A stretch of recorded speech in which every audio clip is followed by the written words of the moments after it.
I'm Shawn Donnille. I'm the owner and CEO of Mountain Rose Herbs.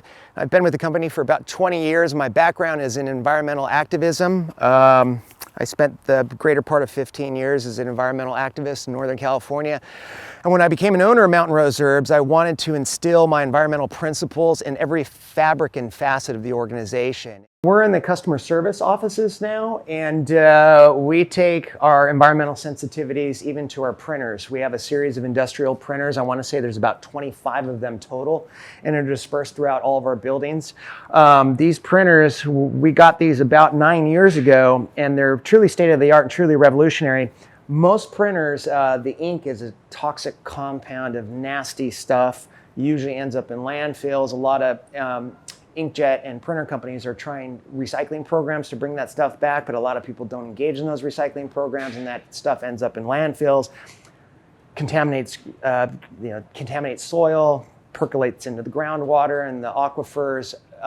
We didn't want to engage in any kind of toxic residue and toxic waste, so we got these awesome printers that actually use vegetable wax as the ink.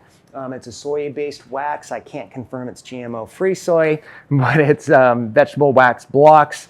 And we use up all the wax, but if there is any residue wax and it ends up in the landfill, I could sleep in good consciousness knowing that it's vegetable-based.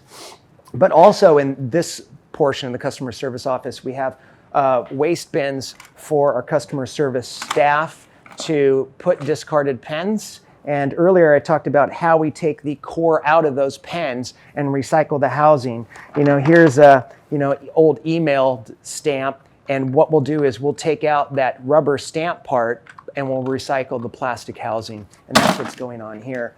And then we take it even further. We do staple recycling as well. It sounds a little silly, but there's actually quite a lot of staples that we're pulling out of paper. It's not a lot, if I were to take a guess at it, and I'm totally guessing, it might be maybe a 5-gallon bucket a year, but still, we're achieving zero waste, and that means we look at every single component of waste that we generate. Even cigarette butts. Cigarette butts will get collected, and we have about 5 to 10 gallons a month in cigarette butts that we send to TerraCycle, and they bleach it and reconstitute it and turn it into disposable booties.